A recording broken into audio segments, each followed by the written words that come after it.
In this episode, Ryan and I reflect on the 2023 NNI Think Tank, and we discuss the value and the character of a genuine client advisory process. We had fun. Hope you enjoy. Thank you for listening. Welcome to the Banking with Life podcast. I'm your host, James Neathery. And I'm your co-host, Ryan Griggs. Fresh from world travels in the world headquarters of Banking with Life. And excited to be here, and thank you for being here. Thank you for being here, Mr. Griggs. How are you? My pleasure. I'm good. It's sunny out. There's no rain. It's February in Texas, so weather is like a gamble. You just don't know what it's going to be that day. And look, it's either going to be like windy, rainy, tornadoes, or beautiful sunshine. Yeah, it's going to be, it could be anything. I'm supposed to have hail last night. I'm all panicked about the car. And then, of course, it's just like a 60-minute thunderstorm. And anyway, it's beautiful outside today. It is. You know, there's an Irish Fest going on in Dallas. Not that you would know. I found out and I'm like. Is there really? Yeah, Fair Park. I'm thinking, I don't know what my wife has on our agenda, but, the Gaelic is coming out in me. So. Well, here we are in March 23, a little over a week. It's been a week yet? Yes, week and a half since the 2023 annual Nelson Nash Institute Think Tank. You want to do a bit of a recap on that? I think so. We did at the end, kind of jump into the end, but we had I don't know when it'll be posted, but I don't even know how far. There was a lot there. There was a lot. I don't even know how long it was. I don't either. But we went to David Stern's house, where used to be Nelson Nash's house, and did an extended sort of three-way podcast discussion after the event. So that was kind of a recap in there, but that was like really raw and fresh. That was literally the day that the conference ended. So here we are had a little bit of time to breathe, and frankly, for me, a little bit raw. You have no idea. Look, wait. So look, the think tank was on a Wednesday and a Thursday, right? Mm-hmm. So we fly in the AV crew, Justin and Connor went, and we got some B-roll for David.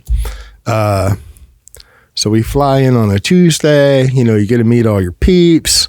Wednesday and Thursday was the event. And then Friday morning, we shoot a podcast. Raw, like I said, is an understatement. Friday. Okay. So then we're back. Have you recovered yet? I think that's where you're going. I may be 90%. Not fully yet. Yeah. And I was kind of giving you a hard time to my wife, Jana. It's like, Ryan, he's like, because you mentioned in that podcast, it's going to take me a month to recover. I didn't say anything, but, come home and you're recapping, everything with your wife. And I'm like, Ryan, it's like, you're young. I think I even told you, you're young and you'll recover and it'll be okay. But I have been, I don't want to say been out of shape, but I've been somewhat been out of shape until like yesterday. Yeah. And so, and then, excuse me, so I'm kind of relating to that, not that I'm physically tired or I really don't know what it's it is. Spiritual.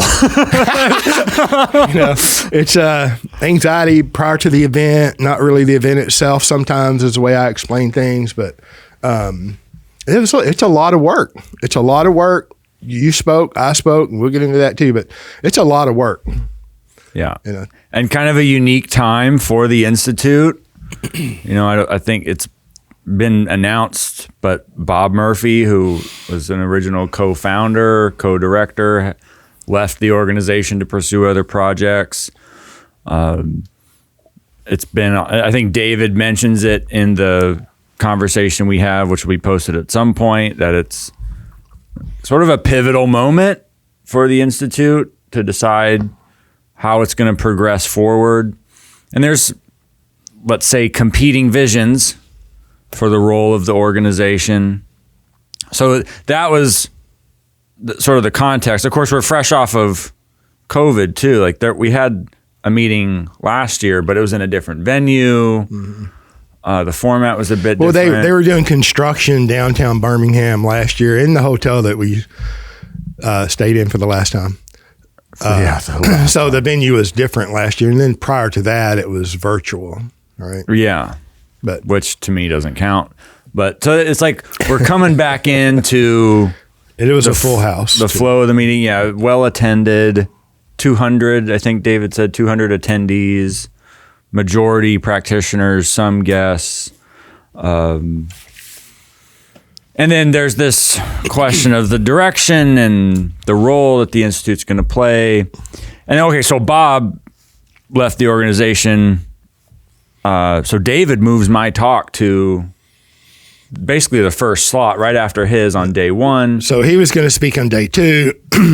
Bob was going to speak in the morning of day one. Really the first talk that was not given by a board member. So you were put into that slot, and I appreciate that. I'd hate to follow you, and the life insurance panel on day two. So, let me tell you what. And now I don't want to. I'm going to interrupt you, and I mean to, but I don't want to throw you off. The young man, this gentleman here, gave an incredible talk. Incredible, one of the best presentations of a life insurance agent ever delivered, like a professor that he is, and it was very good. Thank you. It was very good. Yeah. Expanded time slot, 75 minutes, and I ate up every single one of them. Yeah.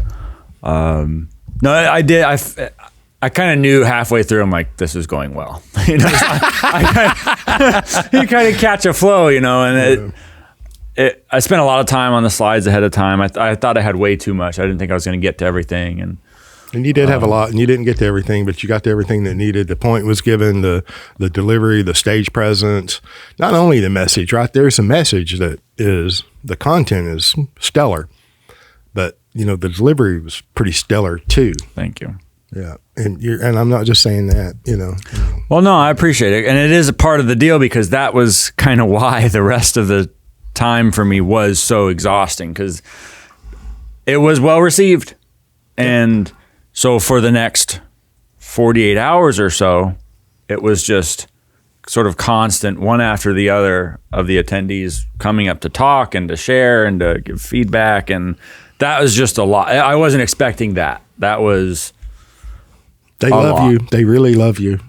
I mean, it was great. It's a good, certainly a good problem to have. And I, of course, enjoyed talking with everybody and appreciate all the feedback. And it took a lot out of you. Oh, yeah. Oh, my God. Yeah. Ooh, yeah. And then even after, I have had people follow up, asking further questions, asking for resources.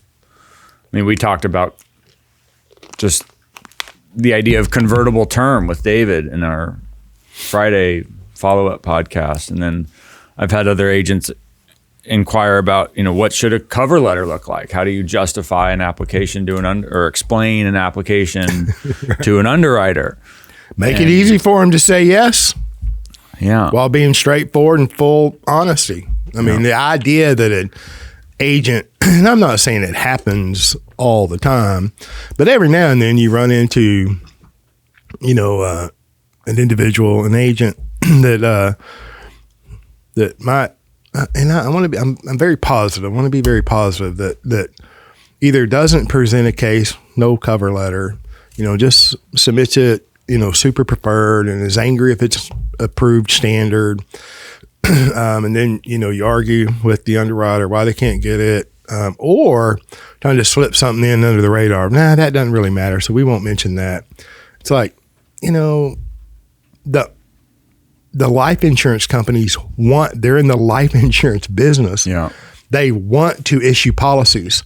They want the premium income to them that is associated with a life insurance policy. And of course, they don't want to pay the death benefit till a long time out there. That's an obligation, right? So you want legitimate underwriting. I mean, they want to issue the policies. Mm-hmm. So give them all the information. The agent advisor give all of the information to the underwriter that they need to say yes. What's difficult about that? Yeah, I just don't think they even think about it. And I really wonder, in this horrendous marketing culture where it's a numbers game, just get the percentages. I wonder how many legitimate bona fide cases die on the vine because of an improperly prepared and monitored application.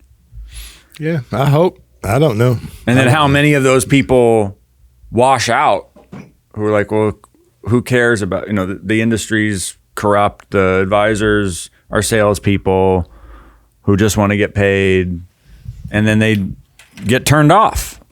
Yep. I know it happens to some degree because you hear the stories from the underwriters of the kind of business that's submitted. And so this is not, it is a little inside baseball-y about like what goes on the advisory side, but it does affect the client. And especially for complex cases where maybe you've got relatively high premiums, maybe there's multiple legal entities involved, maybe the reporting of income is diverse and consists of multiple pages across the accountants or what have you. Or maybe there's a unusual underwriting circumstance where the primary premium payer is perhaps not insurable. You got to transfer insurability. What does that even mean? To handle that kind of complex case, to get that done and get a favorable result so that someone can actually go and implement the concept requires this sort of posture of wanting to properly explain and justify the application. And I still encounter cases where it's like we're pushing my limit, on, okay, you got to set aside dedicated time to, of course, comprehend the financial circumstances, all that's normal, but then to transform that normal for your process, normal for my process. Yeah. But then to properly convey that to in the language an underwriter can understand. They understand, but they've got their procedures they have to go by. That's all the whole thing. That's all. Well, they have their perspective, we have ours, and the client has theirs. Yeah. Right. So I'm just saying the underwriters, are looking at health, suitability. It's got to be financially suitable. They've got to be healthy. They've got to be able to qualify. And on those type of cases that are complicated, multiple entities, high death benefit, high cash back, high premium, requires high cash flow. The underwriters, they want good business, and part of good business is you've got to justify the premium. Mm-hmm. I don't care. Period. Right. With most companies, there are other companies out there you can throw it on the wall and they approve more than they should, in my opinion. But God bless them. It is okay. And I believe the underwriters appreciate an educated and a qualified agent and advisor with experience, maybe helping them see the full picture. Yeah. Because hell, everybody can look good on paper. Right. So it's legitimate. And I don't think there's proper training in the industry, in the life insurance industry. And then, there's very little, and I'm not disparaging the life insurance industry. They need no help, right? Disparaging themselves. I love them, right? Especially if they're mutual companies. My point is that, when I was coming up in the industry, everybody had training. It was mainly product training, sales training, positioning, but you did learn a lot in addition to their product training and their sales, how to position a product. Is a lot more educational then than it is now, in my opinion. So the life insurance companies aren't really training any today beyond a product. Then you get into the marketing organizations, the independent marketing organizations, IMO, or an FMO, field marketing organization, which most of the time is owned by a life insurance company, but you don't see that until you peel off a few layers of the onion. And it's like, oh, no wonder this IMO is only promoting these two products. They're owned by the one company that owns both products. Go figure. And it is what it is. And I'm not good, bad, or indifferent. It's the way it is. They provide a lot of sales training. Yeah. My point, the IMO, the FMO, the agency, the marketing agency. And I'm not saying marketing is bad, right? The sales marketing is like, oh my gosh, it's so close to and hard to distinguish from the general noise out there. Yeah. I was thinking a lot about that because I made my comments about marketing throughout. It's pretty brutal. I'm just saying. Who's shocked about that? Right. And then, of course, encounter pushback. because I'm big on the educational side. I'm like, if you just teach the substance, the rest takes care of itself. Because the listener, the interested party, the general public that wants to control the banking function in their life are intelligent people. Right. And it's naturally, the substance of it, the truth of it is naturally attractive. And then so I get the pushback, you know, from the guys who hang their hat on the marketing deal. Who's like, well, that's marketing then. I mean, if you're educating and there's revenue generation on the other side of it, that's marketing. And it's like, look, you can, I mean, yeah, I first of all, no. Like the root origin of the term market was transacting. It was buying and selling in a marketplace. Commerce between men? Yeah. Human beings? Marketing is really much more transacting. Yeah. Like what they're actually talking about is advertising. And I think there is a meaningful distinction between advertising and education. Yeah. And it follows that promotion attraction distinction that I first heard from you, where on the advertising promotional side, it's like to me, it's like wanting to manipulate an outcome. You know, I want to go find the particular consumer. There's an outcome I have in mind. I want to orchestrate that. I'm going to have a funnel to drive that result. And it's like Nelson used to say, you know, playing God in the pagan sense of the word. It's like imposing your will on the universe to have some sort of predetermined outcome.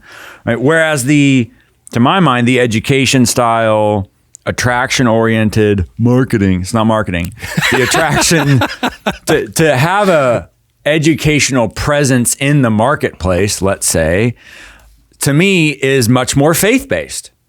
It's you put the message out as truthfully as you genuinely see it and try to accentuate or emphasize the details that might get lost in the shuffle and tell the story, present the narrative, and make that available. And the people who want to find it will then find it. And those are the people who become. And then look, I think there's a genuine result of that is that there are fewer clients. It's a slower process than in the promotional advertising world, where the emphasis is on speed and volume. Well, I completely agree, and well said. You know, and from my experience, and I'm a salesman, right? I'm a father, a husband, an uncle, a brother, a son, you know, a cousin, a friend, you know. So when I say I'm a salesman, because people pigeonhole me as a salesman quite a bit, and I'm okay with that. And I love Mike Rivas, a client who's been on several times, engineer. James, you're the world's worst salesman. Thank you. Okay, because I can sell myself anything between here and the door, I assure you. Right, and then of course the salesman is the easiest person to be sold. You know, you can almost sell me anything. So I'm not withdrawing from the fact that I'm a salesman at all. Okay, and then we were listening to clips the other day because you know we started doing shorts. You know, Instagram, TikTok, whatever. But Dr.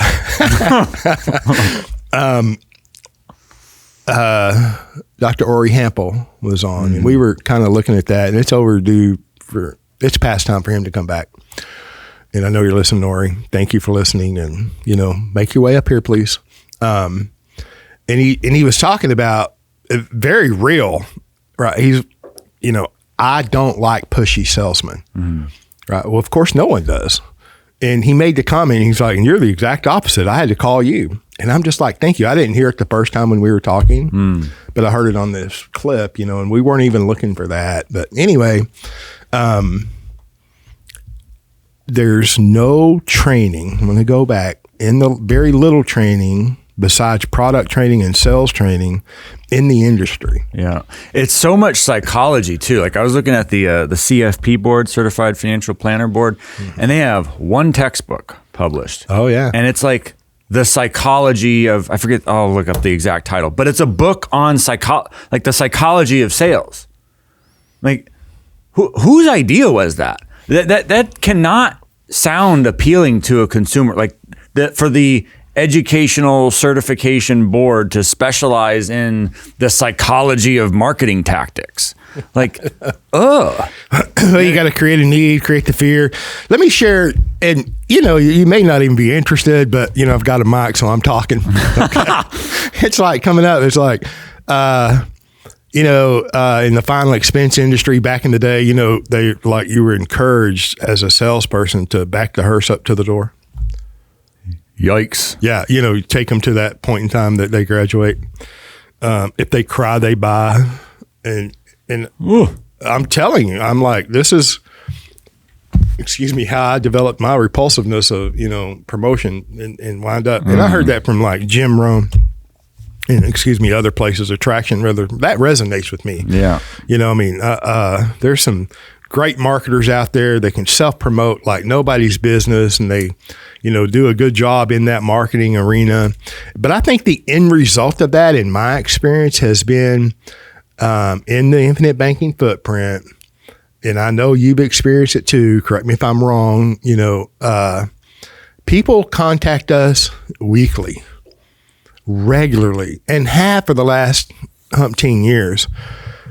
James, I started doing this, and then I found your podcast, or then I found your website, and then I found this, and I want what you are talking about.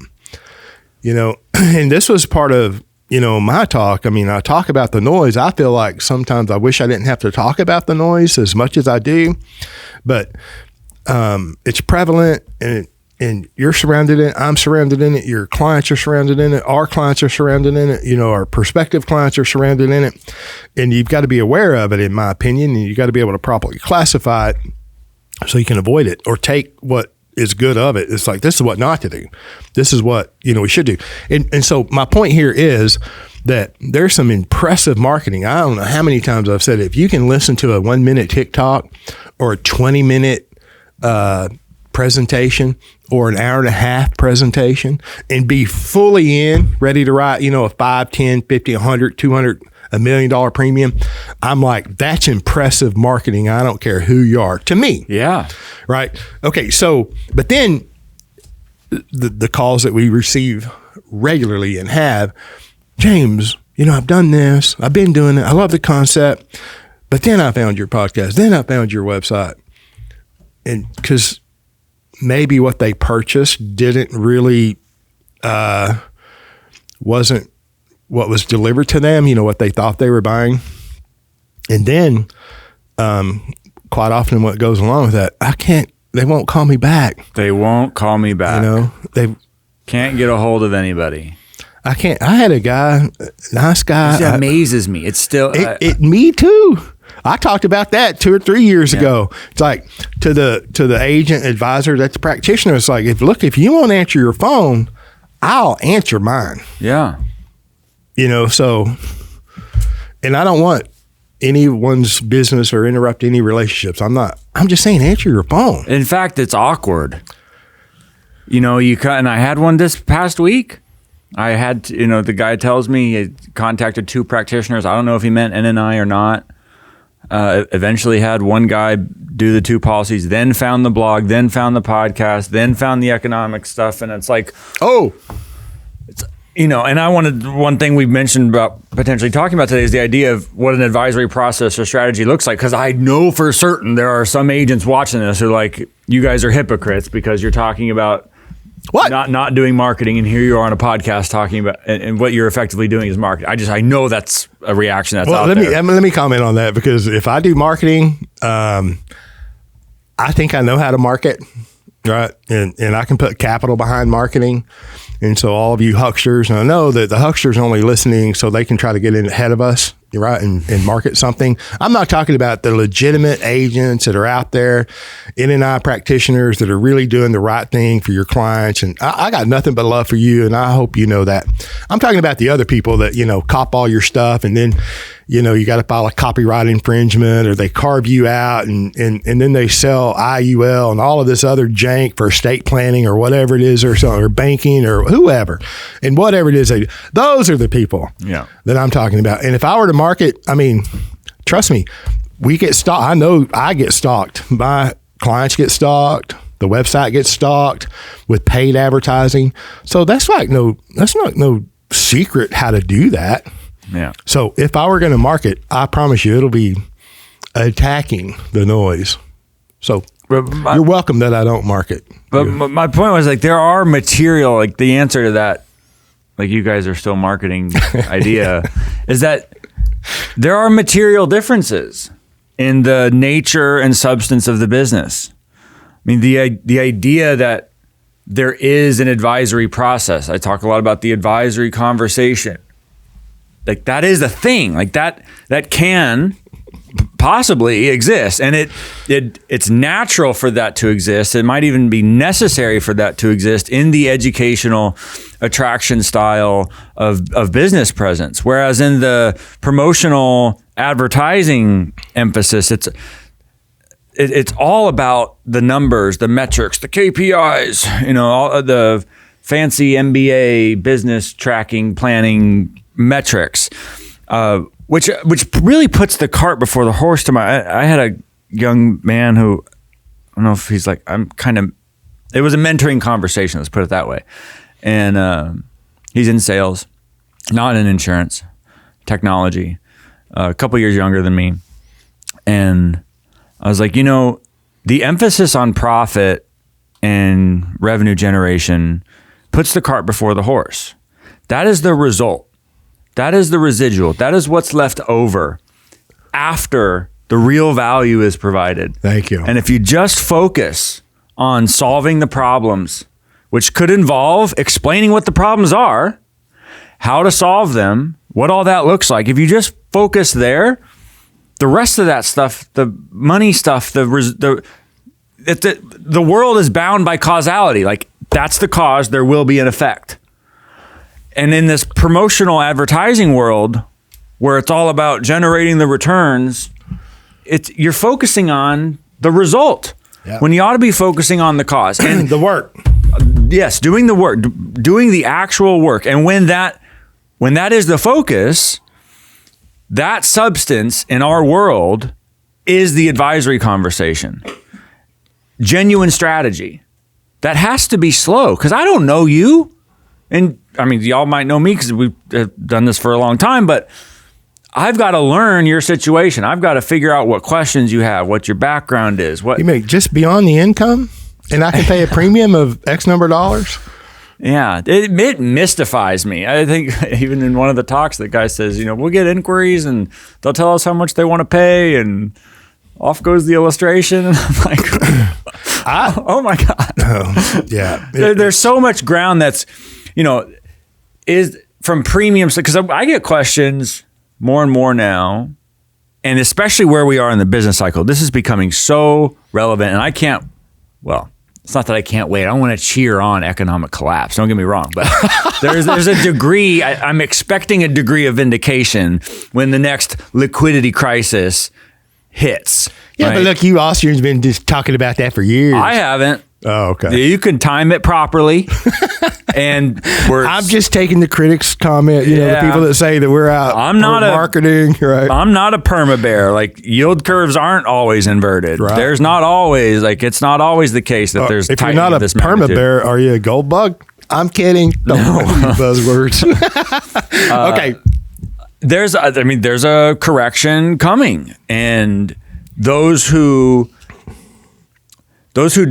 went into this process without a thorough advisory conversation have premium levels that do not align with their actual cash flow situation, and have policy loan activity that is not cognizant of the value of uncollateralized cash value, right?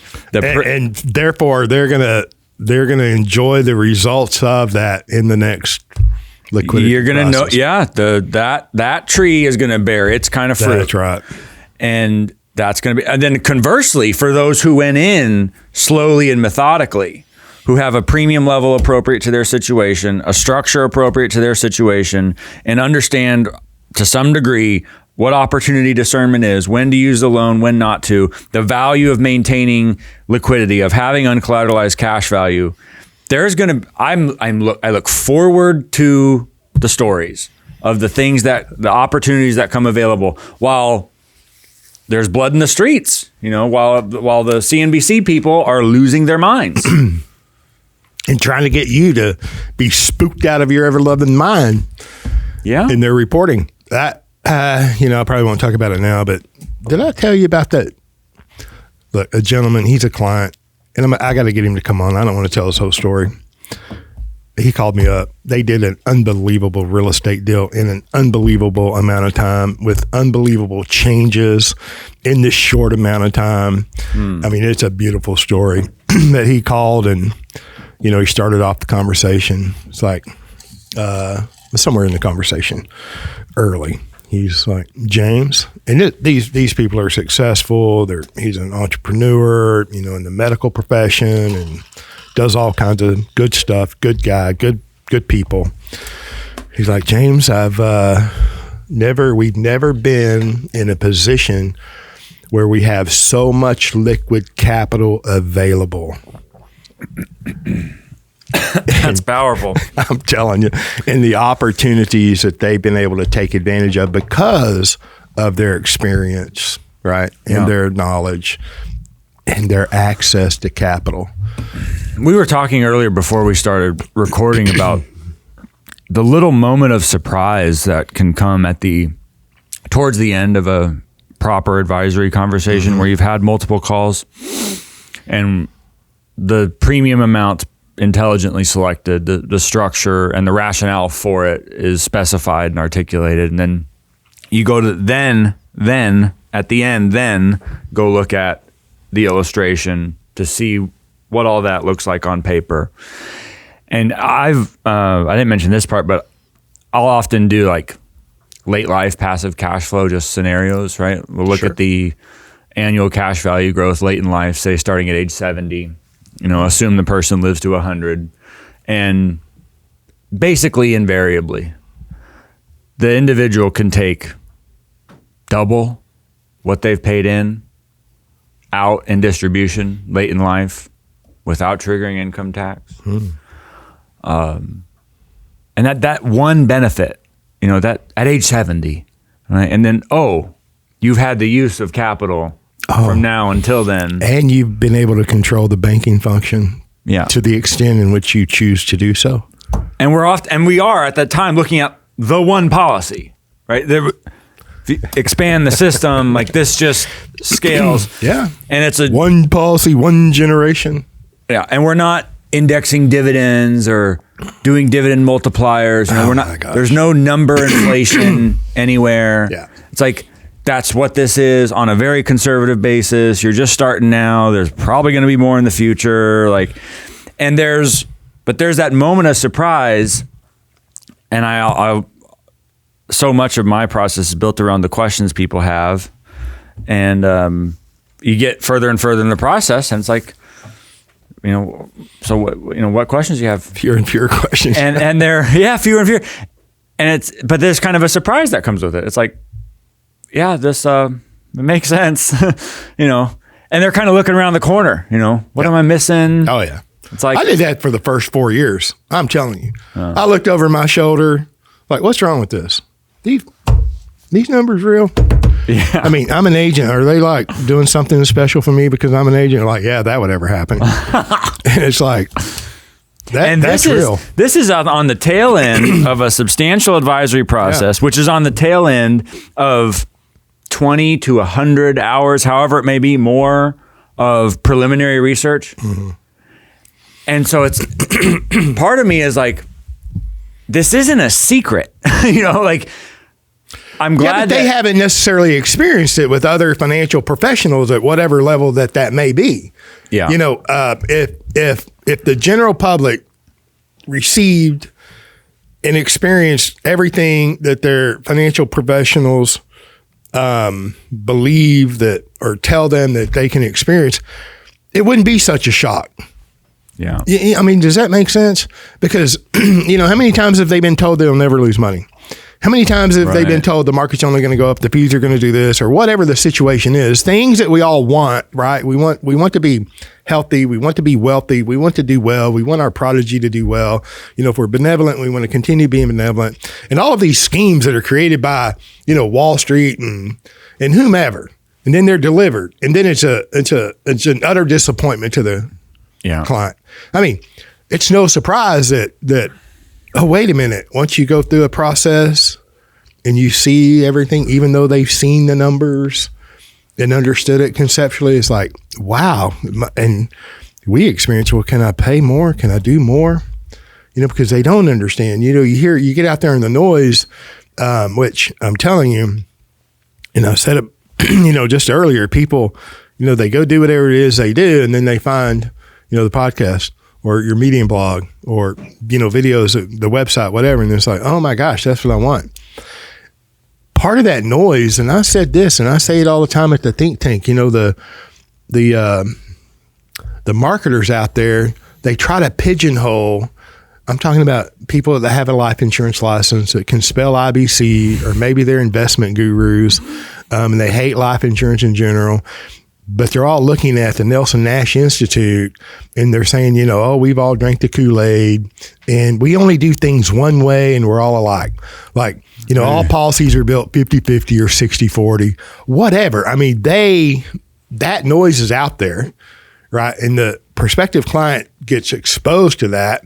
And then when they find out that that's just one more in-era knowledge is being promoted, completely wrong. If I was a consumer, and I am a consumer, that stuff wears me out. Yeah. I can't stand it. But it's no surprise that they're surprised. It makes me wonder, though, like, what do I need to do better to That's make just the indicative case that you want to do the right thing and continue to want to practice continual improvement. Yeah. Right. I mean, that's where that question comes from. I mean, there's so much noise out there doing this, saying that, saying this, confusing this, and on purpose, some of it. I don't know what you could do better other than, more of what you're already doing. Yeah, I could finish this dang book. That could be step number one. Hell, I can get started on mine. That could be an idea. Yeah. Well. No, look. The process, What does yours look like? My process? Yeah. So I'm online. I've watched the podcast. What do I do? And what's that look like? Does this fall into marketing? No. You call my office, 817-790-0405.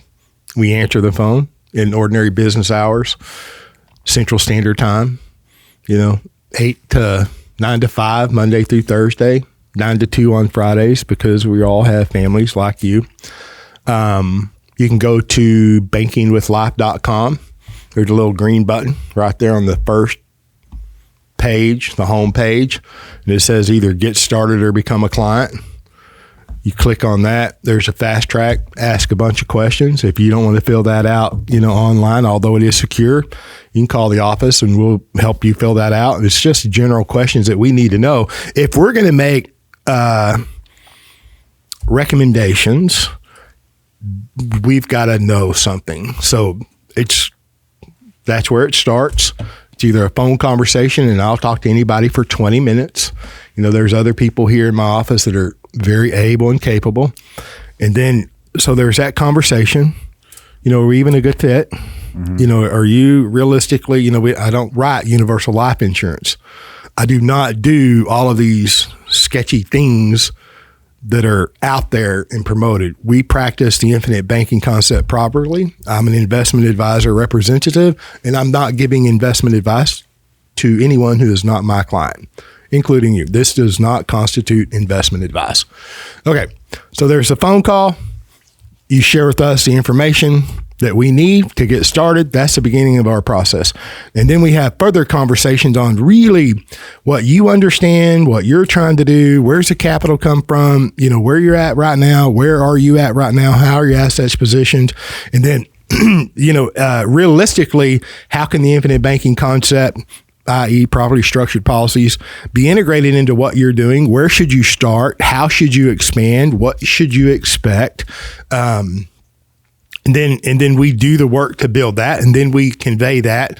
It's like the illustration review is not up front. It's like, I'm not going to email an illustration just because you want to pay $100,000 premium. That's not me. Allegedly, yeah.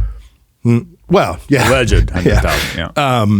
And so the process continues. We hold your hand all the way through delivery, the underwriting process, delivery, the integration, and then we follow up regularly. Once you've engaged with us, then, I mean, we're here. Like, my office is here. Our team is here. And so then we become, we have a relationship, and whether you buy more life insurance or not, whether you do different things in the financial world, then you have access to us and our abilities and my experience. I consult with that's all I do is talk on the phone every day to prospective clients or to clients. It could be a complex real estate deal. It could be whatever they want to invite me in to the conversation on. I come with, I'm part of the team.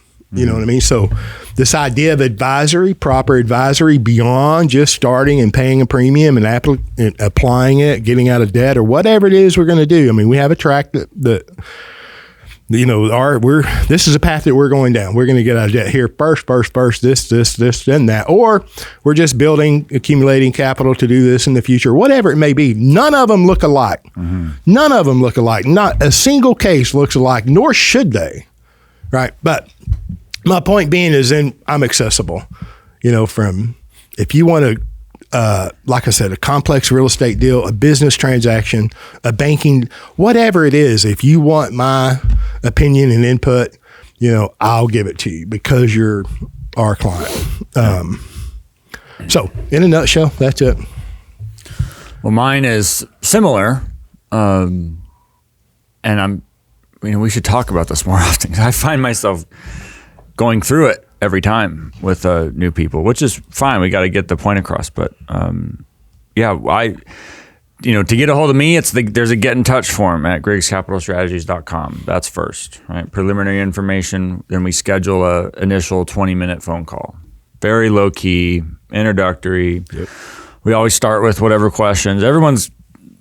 Almost everybody typically has some form of burning question. Sure. Topic they want to know more about. So we cover that first, and they can ask whatever they want about me or IBC or Nelson or what have you. And like you say, we make sure we're on the same page, right? You got to read Becoming Your Own Banker. If that's not been read, then we're not a good fit. I've had conversations with people at that 20-minute introductory conversation where they haven't read it yet. And great, that's the next step. You need to go read the book. If you want to do the infinite banking concept, you should know what it is. And the way to know what it is to read the book from the guy who created it. So book needs to be read. The Whole Life Insurance Mechanics series that I did is not necessarily required, but it is very helpful. At least a lot of people have told me so. And so I'll mention that if they've not been aware of it. And that'll help advance their thinking too. I tell people that my whole process is based around what Nelson said. If you know what's going on, you'll know what to do. And I view my role as an advisor in the world of the infinite banking concept as helping to develop a higher and higher resolution, a higher definition understanding of how things work in the industry, within a company, and within a policy, and why. And then as that resolution increases in clarity, we combine your own particular financial circumstances and integrate the two together so that at the end of my process, the direction is very clear, because if you know what's going on, you'll know what to do. So after the introductory call, if we're on the same page, I have the client fill out a new client form, basically an extensive financial questionnaire. It's also on the website. And then we get into what I refer to as the advisory phase. This is a series of 2, sometimes 3, sometimes more, sometimes fewer, 50-minute-ish phone calls where we're developing that higher resolution understanding of the particulars. We often start with company selection. Who should we work with and why? Why start with company selection? Well, as it turns out, these products, these policies, these contracts differ in their terms and conditions from company to company, and how those companies treat their policies differs. And because I'm independent and we get to approach the industry from a position of independence, we can choose which company is best for the purposes of IBC. Not just because you write for a particular company? Right.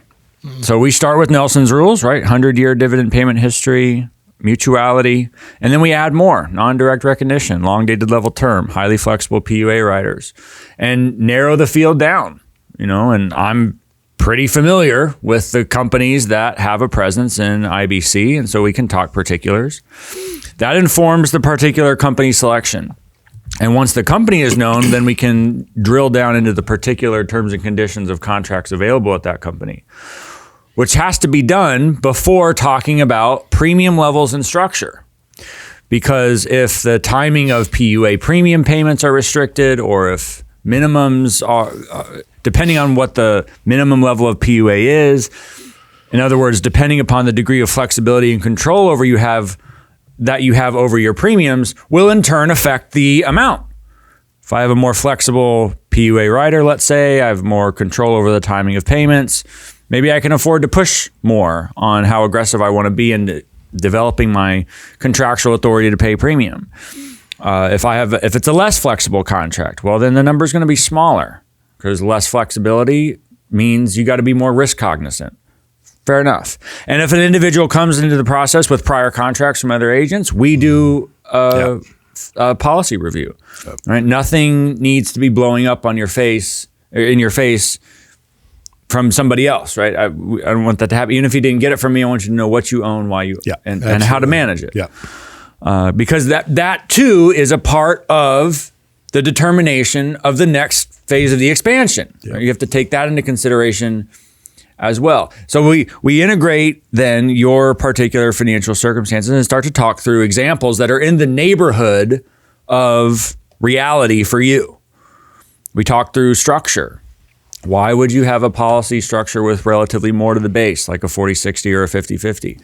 Why would you have one with less, 35-65, 30-70? Why wouldn't you go lower than that? What are the trade-offs with respect to PUA premium payment duration and consequent lifetime cash value growth? Right? It's all why. I tell people, I don't give instructions, right? It's just exploration. And you're going to tell me. I've had people say, well, I will leave it up to you. You'll tell me the premium. No. I mean, I appreciate the deference. That's kind. I appreciate that. But no, right? It's going to come from you. It has to come from you, right? It's your money. I can spend and do spend a lot of time to learn as much about you as I can. But at the end of the day, the person who knows your financial circumstances as best as anybody is you. And so the number and the structure and the amount of policies and the company selection and all of those have to come from you, in my view. My role is to make sure that you're in a well-informed position so that you can make those decisions competently. And then, as I say, the result is natural and organic. You know why the company, you know why the particular product, you know why the particular premium, you know why the particular structures, you know why the number of policies. You have a general idea of what expansion will look like over time, what would trigger the reason, what would the reason be that triggers a system expansion in the future. We talk generally about what kind of cash value growth is going to come given certain premium levels. And then we go build it. We build, I know you do this too. We build policies in-house. We don't leave it up to the companies. God bless them. A little more particular than some of the frontline staff are. And once those are done, then we do an illustration review. And you get your nice tabular detailed view of dividends, cash values, and death benefits all out into the future. And that lays nice groundwork to do some late life passive cash flow scenario analysis, right? Which conventional planners only wish they could do. Deliver. Right? In addition to all the benefits of being, And then there's an application call, also done over the phone, a 4 to 6 week underwriting process. We keep you up to date during that process. And then there's delivery. And all of this is electronic or remote. And then you talk about, and this is another part that is just missing, no one talks about it in the industry, an ongoing advisory relationship, a client-advisor relationship. And I just think that a lot of people don't know that it's possible to have a standing relationship with a professional advisor that you can go to discuss financial and economic questions when they arise. I think that is, it was certainly, before I got into this business, a new idea to me that could be a thing, that might even be something that people ought to do. It might be something that people want. Yeah. And value and appreciate. And consider the benefits. Like when it comes time to expand, to get the next policy, if that's appropriate, it's natural. And then it's more along the lines of telling you, and they're justifying, well, this is what I'm thinking. Yes. This is why I'm thinking this away. And, do you agree, disagree? What's your input, feedback? And it's like 9 times out of 10, they're like, bring a tear to your eye. It's like, oh my gosh, you're thinking so right. Yeah. Yeah. And let me add in there, because I love that. Very articulate. And, but there's also room in your I know there is in mine, so I know there is in yours, a room for adjustment, right? So, we go through a very methodical, it's laid out, but then sometimes whatever, circumstances are, it's not from ignorance, right? It's actually from education and understanding, and that there's room for adjustment, right? And so I just want to make that clear. It's like we go down the path and of proper groundwork, doing the work, and then before it's all go, there's an opportunity for adjustment. Well, I can give you an example on that. The process of thinking like a banker. Look, there's thinking like a conventional financial person, which is basically an accounting framework. What stuff has happened? What was income last year? Maybe what was your margin rate? What was income less expenses last year? What are the assets? What are the liabilities? It's backward looking. Yep. Maybe up to the current time. Okay, that's sort of conventional financial thing. Thinking like a banker, really thinking entrepreneurially, but thinking like a banker is to be forward looking. What is upcoming cash flow look like in terms of its magnitude, its timing, its predictability? How confident are you? Right? It can range from the hyper certain, right? Maybe you've got an annuity that's going to pay out at a certain date. Some company is holding a contractual obligation to pay you a certain amount at a certain time. I've just got a raise. Yeah, very predictable upcoming future cash flow versus somebody who has a totally variable, cyclical, unpredictable experience, right? Your small business owners, the commission paid salesmen, the professionals or skilled tradesmen, where they've got an idea of how things will go to some degree of clarity and resolution, right? And to start thinking in those terms and then to impute from that understanding what the structure should look like now, and then in turn, how that system will develop, that is the process of learning to think like a banker. And so when a client comes back and says, if we're going through the advisory process and it's like, I'm such and such family member has whatever insurance policy, or I'm expecting some inheritance, it's going to be about this amount. It's like, okay, the little subtle move there was, we're now thinking in terms of expected future cash flows, right? And we're starting to think in terms of the nature of our income. How predictable is it? How likely is it to grow? And there's this natural progression that develops into or results in a proper policy structure. And that does require adjustment because those things are not obvious, right? When someone first gets in touch, it's like, the fact of the matter is maybe this podcast will change everything, but it's changing a lot, but everything's kind of heavy. But they learned that the system to truly optimize, right? The perfectly built policy, which no one can do, but the perfectly built policy will accept exactly the amount of premium that you end up wanting to pay, given the flexibility of the contract. And if we could perfectly forecast and predict your future income and your future expenses and your future willingness and ability to pay premium, you could build a policy that's exactly suited to accommodate just that last marginal dollar. Right. And you'd maximize cash value as best as possible over the course of your lifetime. Future's uncertain. We're not God. We're not going to get there. So we're going to underbuild or we're going to overbuild. But that's our little look, the future is unknown, but you can build a policy that won't maybe match exactly the future windfalls and incomes, but the over under building or whatever, you can build a policy that fits them perfectly, that accommodates for a variable, a future unknown cash flow based on your experience, their experience, or current, taking on all of that takes on, it requires a relationship, an advisory absolutely process. Requires. It's not like, oh, well, you're going to make more income in the future, so we'll just make a convertible term. Well, that's pretty blanket and pretty broad.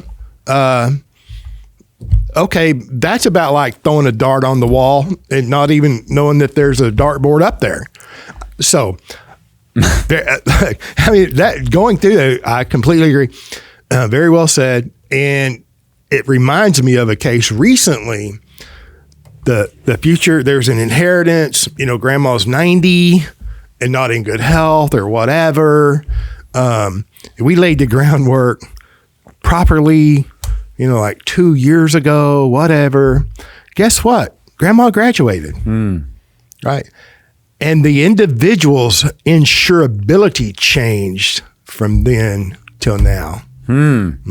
Talk about the future being unknown. When grandma's going to graduate, that was only a small unknown, but expected, right? Yeah, well, it takes some experience, maybe, and that more in-depth advisory client relationship. Foresight. Yeah. And it's like, it's worth it to me. And if an agent or an advisor is not doing that, they need to learn how to do that. Yes. Like maybe put the best interest of the prospective client.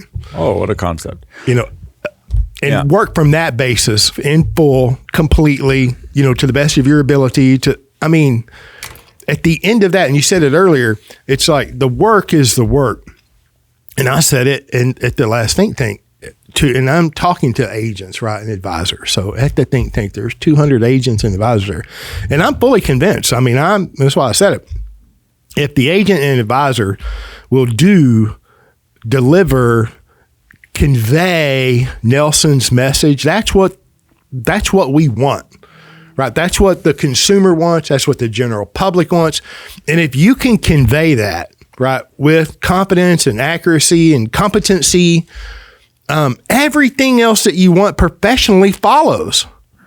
And it's really that I don't need a marketing program. Yes, I think everybody should know who I am, what I do, and why it matters. And I believe that. Right. But do I got to drag you through a bunch of, ClickFunnels and tripwires and big sales? Here's a book, an ebook that's free, just pay shipping and handling or whatever. And I'm a capitalist. I'm not even disparaging capitalism, but it's like, oh my gosh, just convey the message. All of that will hunt you down. It will show up. You will receive everything you think you want professionally, in my opinion, if you can deliver the infinite banking concept, Nelson's message of becoming your own banker, without perversion, without add-ons, without interpretation, without bastardization, without Me Too's, and maybe if you are paying the sort of premium that you're asking your clients to pay, and maybe if you're actually financing automobiles, real estate, dental, medical, or whatever it is you're going to finance anyway, and then show them how. You don't have to educate them. All you got to do is expand and help them think, see what they're not seeing or see what's not presented. Talk about the unseen. Here's a scene. What is potentially out there? People want to learn. Yeah. They don't want to be sold, in my opinion. So. Yeah. And one of the things that I had mentioned in my talk this past week at the think tank was how to help someone determine what the right premium is. I was looking in the audience, big wide eyes. It's like, hey, I don't know if they told you, but I think Connor pointed it out to me because, you know, we took a lot of video and photos, and he had a picture from the back of and there's a beautiful auditorium, stadium seating, you know, what do you call that? Where it's like amphitheater? Yeah, it's like an amphitheater, you know, one stage, it's good lighting. Nice, yeah. Yeah, good sound. Connor took a photo of you while you're on stage before you started talking, right? And so you can see what everybody's got in front of them. You know, they're either gaming on their iPhone or whatever it is they're doing. But whenever you took the stage and introduced, the amount of iPads that came out and notepads, did he show you that? Yeah, he did. That was very impressive. Pretty cool. Yeah. That was cool. Yeah, people were definitely paying attention. Yeah, they were.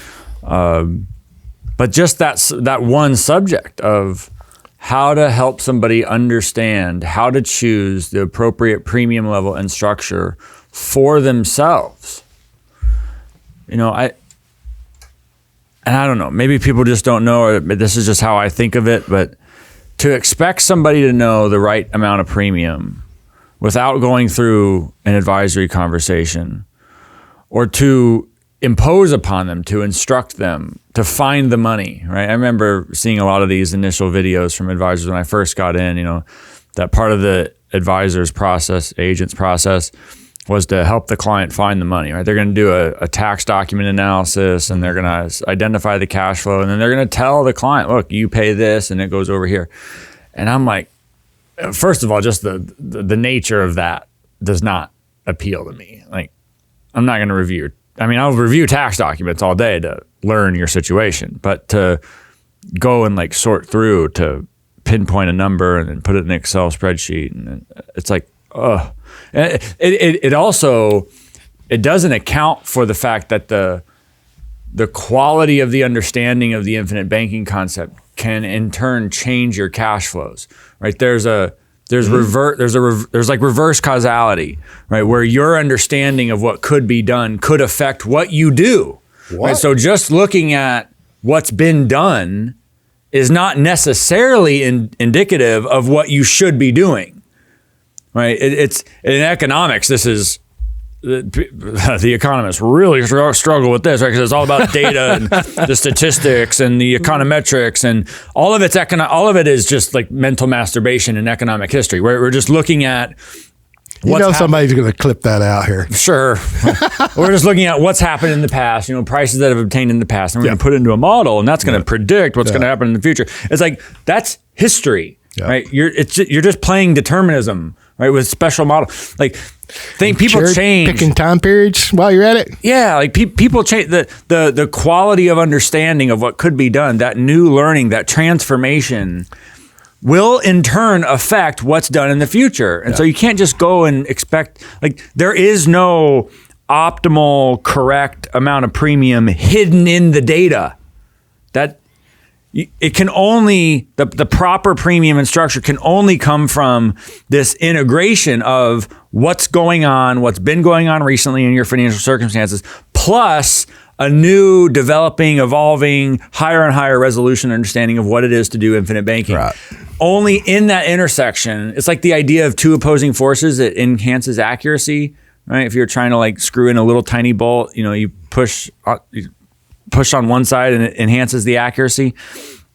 That's what should happen in the advisory process, right? And all of this is to say, by the whole reason I wanted to get into this process stuff, is to say that the substance and material of an attraction style, education oriented presence is fundamentally different than the advertising promotional side.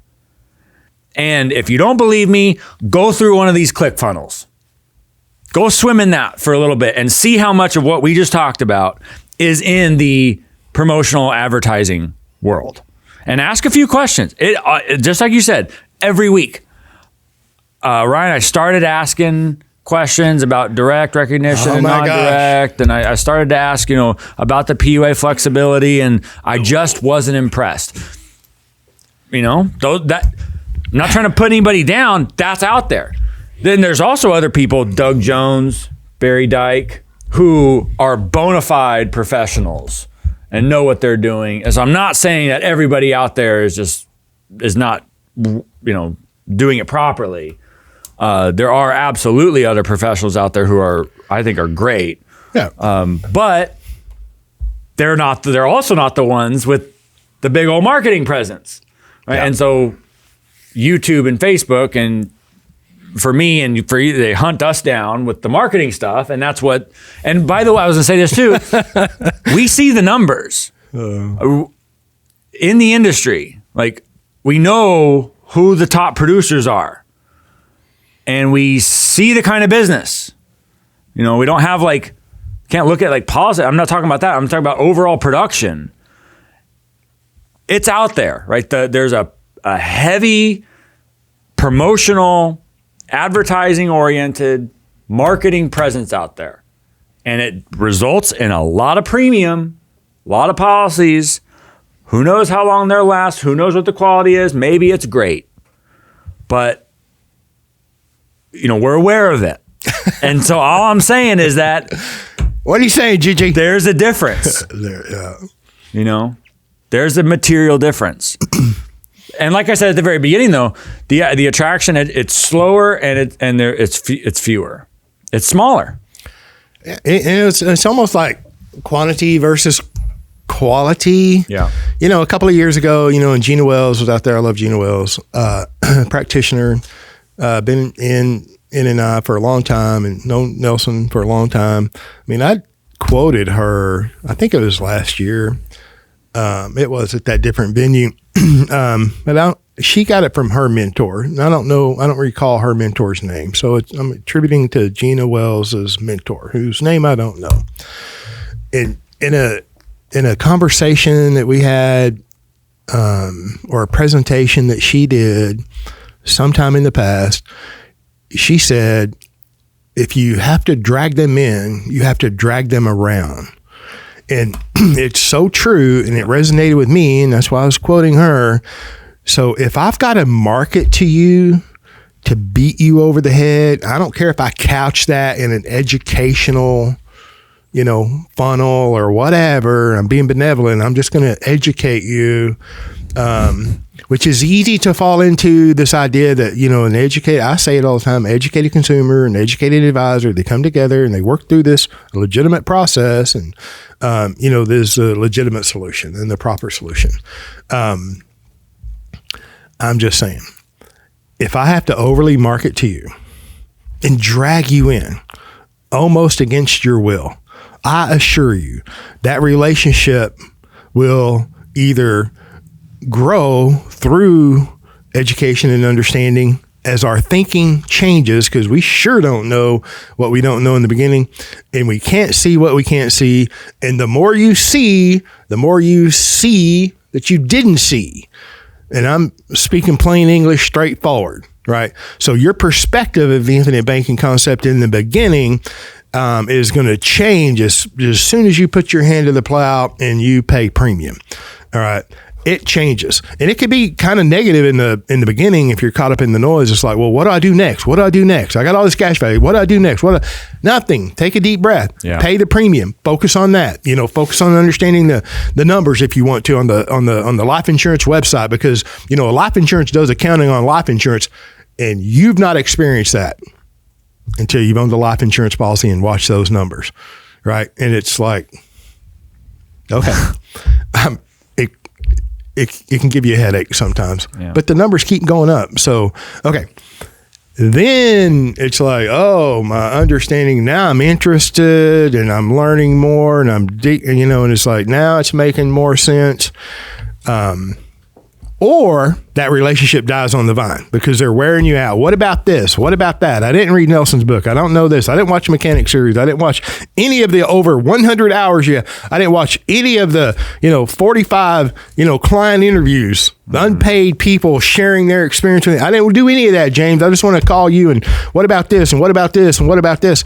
It's not a pleasant, so if you got to drag them in, you're going to have to drag them around. Now, there's an opportunity for all of us to expand in our understanding, and that can happen.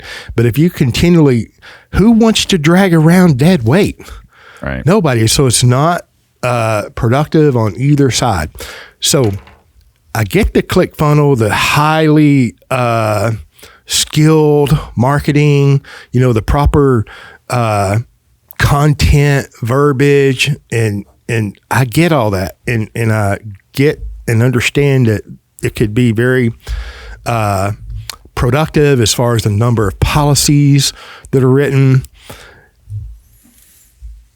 But there's a very high probability that they were drug into that, maybe not completely aware of how much dragging was going on. And I assure you that if that's the case, then whoever the advisor, the Sherpa, the individual that actually, talk to you that one or two times to get to pay a premium, do you think they're going to be looking forward to picking up the phone or answering your email?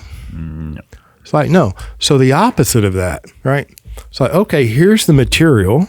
Here's content, education, written, audio, video, more than a lot of it, and taking your time to go through that and hashing it out for yourself is like so much more pleasant. It is so much more pleasant, and it's more profitable for you, the consumer. Amen. Well, there was so much that I didn't get to, that we've got two or three more conversations, about maybe wrapping up on the 2023 Nelson Nash Institute Think Tank, and some of this other content or conversation. Listen to me, content. Talk about marketing. And they were calling. So look, we took the video, right? Connor and Justin out there. And Connor got him a nickname, Content Connor. Oh, my. Because he was doing some interviews from participants. Yeah. It was funny. That marketing funnel. Okay. Thanks for listening. Thanks, y'all.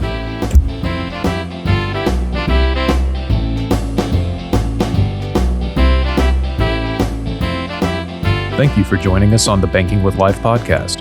If you're watching on YouTube, make sure to like and subscribe and click on that little notification bell. Otherwise, join us on Apple Podcasts and Stitcher for weekly content.